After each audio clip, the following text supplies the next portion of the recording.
Se nos está haciendo una buena costumbre recibir cada viernes en este programa a Javier Cobos, economista. Amigo, bienvenido. Para hablar hoy, pues, de tenemos como que muchas noticias encontradas y muchas previsiones respecto al crecimiento del Producto Interno Bruto de nuestro país para este 2022, el famoso PIB, especialmente después de que el INEGI, pues, nos dio a conocer que teníamos una segunda caída económica, una segunda caída en el crecimiento en el cuarto trimestre del 2021, dos trimestres seguidos, lo que de acuerdo con los analistas, especialistas como tú, mi estimado Javier, pues bueno, esto lo definen como una recesión técnica, es decir, que nuestra economía prácticamente está estancada, ni sube ni baja, como dijo aquel. Sin embargo, el presidente tiene otros datos, más halagüeños, más halagüeños, pues Está lo bien, dejan mejor optimista. parado. Lo deja mejor parado, Javier. Un 5% es muy distinto al 1.5% que, por ejemplo, el Banco de México está previendo. Buenos días. ¿Qué tal, Luis Fer? Qué gusto escucharte. Saludos a ti, a tu equipo, a todo tu auditorio. Antes que nada, quiero agradecerte también las porras que me hiciste favor de Hombre, compartir el día de ayer en la entrevista que tuvimos para el tema de lo de la Secretaría Estatal Anticorrupción. Pues gracias, vi tus hombre. porras, gracias, y también vi las de Gustavo Barrientos, muchísimas gracias. Pues bueno, muy complacido de que hayan estado ustedes ahí pendientes también, De muy todo corazón. agradecido. De todo corazón, Javier. Muchísimas gracias, Luis Fer. Y sí, bien, entrando en materia, como bien comentabas, recientemente, el miércoles pasado, el Banco de México, el INEGI, que es precisamente la entidad facultada para medir crecimiento económico, ellos lo miden el periodo, digamos, más corto que normalmente miden y publican son trimestres. En este caso son cuartos de año, ¿no? El primer cuarto tenemos un crecimiento de 1.01%, de acuerdo a las cifras. Hay algunas diferencias en diferentes medios, manejan diferentes crecimientos, pero más o menos es por ahí, ¿no? El primer cuarto del año de 2021 tenemos un crecimiento de 1.01%, el segundo cuarto un crecimiento también del 1.15% aproximadamente. Y efectivamente, como tú bien lo comentas, el tercer cuarto, o sea, el tercer trimestre, tenemos un decrecimiento de 0.43%, o sea, como medio punto porcentual casi. Este tercer no es un decrecimiento terrible, es un decrecimiento, ¿no? Y al hilo con este tercer cuarto viene el cuarto, valga la expresión, que es el último trimestre del año 2021, en donde volvemos a tener un decrecimiento de casi un 0.1%, en realidad es un 0.08%. Técnicamente hablando, de acuerdo a los estándares internacionales, efectivamente, al tener dos cuartos seguidos hilados de decrecimiento económico, se le llama recesión técnica. Algunos analistas de diferentes bancos le llaman recesión técnica moderada, pero técnicamente, bajo los estándares internacionales, esto es una recesión técnica. Ahora, esto es igual a crisis económica, esto es igual al acabose y el fin del mundo, como en otro momento platicábamos. No, tampoco. O sea, realmente son decrecimientos, realmente yo diría un poco esperados, porque, pues bueno, el tema de la pandemia ha venido pegando muy fuertemente en la economía de todos los países. En el caso de México, por ejemplo, bueno, tuvimos en el año 2020 un decrecimiento alrededor del 8%. Se espera que las cifras acumuladas para 2021, ahora que nos confirmen las cifras, sea aproximadamente de un crecimiento del 5%, aparentemente. Esto no recupera el decrecimiento que tuvimos en 2020, pero también ahí hubo variables pues, o sea, tenemos que ser bien objetivos. Ahí también el tema de la pandemia nos pegó durísimo en 2020. Por eso fue el decrecimiento aunado a lo que hemos platicado aquí, una carencia de regulación para poder fortalecer tanto la atracción de inversiones en inversión extranjera directa, en fierros, en fábricas, en infraestructura. Pero efectivamente el tema de la pandemia, pues sí fue un factor decisivo que la propia CEPAL, habíamos platicado la sesión pasada, pues define como uno de los principales causantes de estos decrecimientos.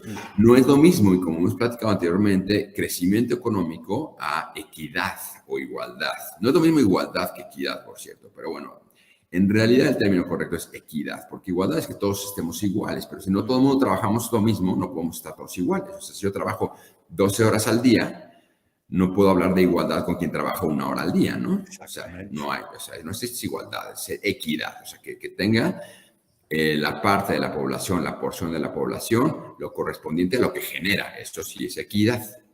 En fin, sí efectivamente contrasta con las cifras que hemos venido platicando en estas últimas sesiones. Por ejemplo, hemos platicado de Bank of America. La semana antepasada revisó el crecimiento económico para 2022 de 2.5 a 1.5. Es decir, recortó la previsión de crecimiento económico pues, de manera sustancial, ¿no? De 2.5, que no es un crecimiento espectacular, lo bajamos a 1.5, eso es Bank of America. En el caso del Banco Mundial, por ejemplo, ellos estimaron para 2022 un crecimiento del 3%. Realmente dista de un crecimiento pues, vigoroso, que estaríamos hablando de alrededor del 5 o 6%. El Fondo Monetario Internacional, creo que también lo comentamos hace 8 días, ellos revisaron incluso la previsión de crecimiento de un 4% que tenían en un inicio del año previsto para 2022, lo revisaron de este 4% al 2.8%. Entonces, vaya, los analistas más reconocidos que pues alguna preparación en economía deben de tener y están previendo este tipo de crecimientos para 2022, pues están viendo cifras entre 1.5, 3%, 2.8%. El caso de Credit Suisse, también lo comentamos la vez pasada, revisó el crecimiento económico de 2.3% a 1.7%, muy cercano a la estimación que hizo Bank of America anteriormente. Y efectivamente, como tú ahorita lo comentabas, el presidente descarta, el Ejecutivo Federal descarta una recesión técnica. Bueno, pues seguramente ha de saber más que el INEGI. Porque, bueno, pues el INEGI te está diciendo 2/4 al hilo de decrecimiento, que efectivamente no son decrecimientos espectaculares, son decrecimientos muy explicables por el tema de la pandemia, muy explicables por el tema de la fuga de capitales y la incertidumbre que hay a nivel institucional por las políticas económicas que se están mandando como señales regresivas, como ya hemos platicado, a los años 70, 80, eso no ayuda a que los inversionistas pongan su dinero aquí en el país. Entonces, por eso es que los analistas económicos pues, estiman este tipo de crecimientos y revisan a la baja todos estos tipos de crecimientos. Efectivamente, el 2 de febrero el Ejecutivo Federal dijo que él esperaba un crecimiento de alrededor del 5%. Él es optimista, lo celebro, tenemos que ser optimistas, pero también realistas. Él asegura que no hay recesión, pues seguramente ha de tener mejores datos que el INEGI, ha de tener mejores datos que Banco Mundial y ha de tener mejores datos que Bank of America, yo creo. Él lo dice categóricamente, no hay recesión, incluso dice, pero hay más igualdad. Pues espérame tantito, primero que nada, no hay más igualdad. Estamos hablando de equidad. Eso no es lo mismo, pero él dice que hay más igualdad. Bueno. Me atrevería a decir, si me permites nada más interrumpir tantito. Sí, adelante, luego agarro el micrófono y no lo suelto. Igualdad porque todos nos estamos emparejando en un nivel más bajo. Mira, el término de igualdad querría decir que todo el mundo estamos percibiendo condiciones de ingresos similares y estamos en términos iguales, pero no necesariamente eso define lo que precisamente en la curva de Gini que platicamos la vez pasada como equidad. Equidad es que cada quien reciba lo que genera. Entonces, en un escenario de equidad perfecta, tenemos un 80%, platicamos creo que la vez pasada. Exacto. Un 80% del ingreso en el país generado ¿por quién? Por el 80% de la población. Esa sería una equidad, una igualdad perfecta. Como habíamos platicado hace 8 días, eso no existe. Normalmente hay puntos intermedios en los que tenemos el ejemplo de los países de primer mundo, el ejemplo, por ejemplo, de Finlandia, países en Europa del Este, que tienen alrededor de índices de Gini de 26, 27%, en Europa del Este llegan 26 puntos, no es por ciento, puntos. En el caso de Sudáfrica, por ejemplo, tenemos el otro extremo, traemos ahí 63 puntos. El promedio en Banco Mundial es del 35.4. En México, hoy, en la última medición que tenemos en el 2018, el índice de Gini es de 45.4%. Habíamos platicado que está muy por encima del promedio de Banco Mundial, que es 35.4. Quiere decir que somos un país bastante más desigual que el promedio de los países que revisa Banco Mundial. Dice el Ejecutivo Federal que hay más igualdad. Bueno, yo seguramente creo que él ha de tener algún dato de la curva de Gini, del índice de Gini, más reciente que el de Banco Mundial, yo creo, porque él dice que hay más igualdad y el indicador que Banco Mundial establece para medir la equidad y la igualdad en el ingreso respecto a la población, pues es el índice de Gini y estamos muy por encima, es decir, estamos mucho más desiguales que el promedio del Banco Mundial. Y si nos vamos un poquito a la historia, pues en el 2000 efectivamente estábamos todavía más desiguales, o sea, estábamos más inequitativos. En el 2000 teníamos un índice de Gini de 52.6, por ejemplo, ¿no? 2 años después, en el 2002, ya traíamos un índice de 50.1, es decir, un puntito y medio abajo. Quiere decir que nos estábamos viendo un poquito más equitativos.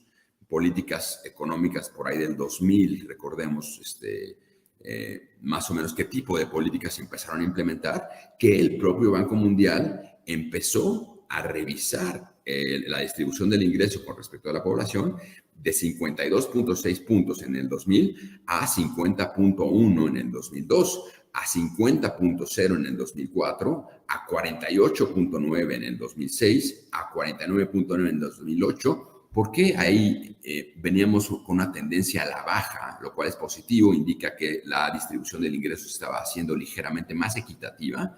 Sin embargo, en el 2008 se trepa un poquito esa desigualdad. ¿Por qué? Bueno, recordemos, ahí fue la crisis inmobiliaria. Sí. Entonces tuvimos ahí un golpe en términos económicos fuerte y eso impactó en la distribución del ingreso. Por eso es que yo siempre hablo del tema de crecimiento económico, va aparejado de distribución del ingreso y aquí lo vemos. O sea, en el 2008 hubo un decrecimiento económico, efectivamente, y también hubo una redistribución del ingreso de manera más inequitativa, de modo que de 2006, que andábamos en casi 49 puntos, subimos a casi 50 puntos, un puntito más, que es reflejado por la crisis que hubo precisamente de la crisis inmobiliaria en el 2008.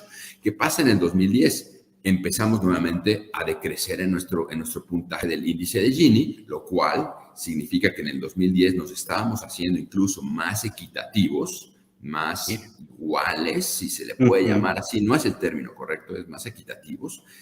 En el 2012, por ejemplo, estábamos en 48.7, ahí hubo un pequeño rebote. 2014 más o menos está igual, en el 48.7. Y 2016 volvemos a retomar un poquito la tendencia que teníamos a la baja del índice de Gini, en donde nos estamos volviendo un poquito más equitativos, nos estamos acercando un poquito más al promedio del mundo, que es 35.4. Y en el 2016 traemos ya 46.3 puntos, ya estamos 2 puntitos abajo de lo que traemos, un poquito más de 2 puntos abajo de lo que traíamos en 2014. 2016, repito, 46.3 puntos. En el 2018, que es la última evaluación que tenemos de Banco Mundial con respecto al índice de Gini, como ya lo platicamos la vez pasada, está en 45.4. Yo me pregunto en dónde está publicado el índice de Gini del 2020 y de 2022 para poder establecer que nos estamos volviendo más iguales. Yo no sé, hay que tener unos datos seguramente, no sé, de la CIA, FBI, no sé, a un superbanco mundial, no lo sé, pero al menos en la información pública que está en Banco Mundial, Fondo Monetario Internacional, y lo que estamos viendo en las estimaciones que tiene el INEGI, pues yo no veo que no haya recesión técnica y yo no veo mayor equidad o igualdad. Pero bueno, qué bueno, celebro el optimismo, qué bueno, hay que apostarle a ser grandes, hay que apostarle a crecer, hay que apostarle a ser más equitativo, pero también hay que ponerse a trabajar para hacerlo. Efectivamente, mi querido Javier Cobos, porque utilizar estos datos de manera política, a mí me parece que pone en riesgo incluso la misma planeación de la economía en el largo plazo. Sin duda alguna para el presidente y para cualquiera de nosotros, pues sería bastante halagador que el país pudiese alcanzar un crecimiento del 5 o 6%, porque Hombre, si así ¿cómo queremos fuese, eso? imagínate, si así fuese a cada año, pues quién sabe, tal vez estaríamos emulando los pasos de China, Sí, sí, sí. si fuese el caso. Sin embargo, Javier, lo que yo encuentro lamentable es el hecho de que al ser tan halagüeños, tan victoriosos, utilizar los datos un poco de manera más bien promocional, propagandística, pues nos resta en este sentido pues, un análisis serio sobre la economía, sobre su devenir y sobre cómo conducirla. Porque yo creo que ese ha sido el gran talón de Aquiles de la política mexicana, que la conducción de la economía pues siempre depende del talante y del ánimo que traiga el presidente en turno, y es lo que no debería ocurrir. Sí, claro. Por eso la importancia precisamente de que en política económica existan pesos y contrapesos a Sí, nivel regulación en tema de desarrollo económico. Por ejemplo, el organismo autónomo que tenemos a nivel constitucional, que es el propio Banco de México, el propio INEGI, ellos propician que haya medidas imparciales de este tipo de indicadores que nos reflejan si de verdad hay un crecimiento económico o no lo hay. Entonces, si hay otras autoridades que dicen que hay crecimiento económico o que no hay ¿cómo se llama esto? De crecimiento y que no hay recesión técnica, pues la verdad es que no son las autoridades facultadas para poder establecer ese tipo de mediciones. Las entidades facultadas, incluso de manera constitucional, estamos hablando de INEGI, estamos hablando de Banco de México, y ellos, ahora sí que ellos tienen otros datos. sí. Entonces, Y son sí, y son los mismos organismos que nos han dicho que cómo se ha empobrecido la población mexicana y latinoamericana, el Ceneval, el Coneval, la CEPAL, el mismo INEGI. Es decir, tenemos datos que nos hablan de una desigualdad mayor. Si en el 2021 y el 2022 llegamos a establecer el índice de Gini, pero lo que tenemos ahorita, los datos que tenemos ahorita, que nos dan las propias organismos del gobierno, es de que hay muchísimos mexicanos que cayeron en una situación de pobreza y eso nos hace más desiguales y por supuesto que en condiciones mucho más difíciles para vivir. totalmente de acuerdo, Luis. De hecho, en la sesión pasada comentábamos que precisamente una gran porción de la población mexicana pasó el año pasado al trecho de pobreza extrema. Otros varios millones de personas en México pasaron el estatus que tenían a el trecho de pobreza. Y pues bueno, eso yo no lo puedo conciliar con que hay más bienestar, ¿no? Estamos Exactamente. escuchando en los medios que hay más bienestar, más igualdad. Yo le pregunto, pues, ¿de dónde está viendo esas cifras? A mí me encantaría verlas para poderlas creer No y serán decir, del bueno, dato, vamos mejor, pero pues no sé de dónde salen esas cifras. Pero bueno, ¿qué te puedo decir? ¿Qué te puedo decir? Desde 1987 no teníamos este tipo de condiciones de incrementos hilados de la inflación. Esto viene por circunstancias tanto domésticas como sí. internacionales, pero efectivamente estamos teniendo incrementos inflacionarios de alrededor del 7% ya, no vistos en décadas. La combinación de esta tendencia inflacionaria no grave, no apanicadora, no es así como para que nos pongamos a poner 10 veladoras y decir, no, la inflación está terrible. No, 7%, pero está incrementándose la inflación. Y al mismo tiempo tenemos técnicamente hablando, una recesión económica. Eso se llama estanflación. Algunos analistas le llaman estanflación moderada, pero bueno, desde 1987 no teníamos una condición de estanflación. Y yo creo Y que esos son datos que nos deberían de prender algunas alertas porque en el 87, mi estimado Javier, las condiciones bueno, veníamos de muchas crisis económicas hiladas en los 80s y en el sí, claro. 87 apenas como que estábamos sacando la cabeza. Quienes estamos más grandes nos acordamos y pues yo creo que necesario es que traigamos todo esto a colación para que entonces pues pongamos los puntos sobre las IES y qué es lo que realmente debemos hacer en materia económica, repito, más allá de la propaganda y más allá de la política, Lo importante aquí es que pues Es todos ponernos a logremos. chambear, atraer Exacto. inversión extranjera directa, atraer empleo, y eso fortalece la distribución del ingreso y fortalece la clase media y fortalece la gobernabilidad. ¿Por qué Generar nos hacemos riqueza. tontos? Es por ahí. Exacto. Generar riqueza y distribuirla. Mi estimado Javier Exactamente. Cobos, muchísimas gracias por haberte conectado con nosotros. Se nos acaba el Hombre, tiempo, Luis tenemos Fer. otras, pero pues aquí te queremos ver si se puede el viernes que viene. Muchísimas gracias. Te agradezco mucho yo a ti, Luis Fer, a tu equipo, a todo tu auditorio. Muchísimas gracias y bueno, muy contento de estar aquí con ustedes.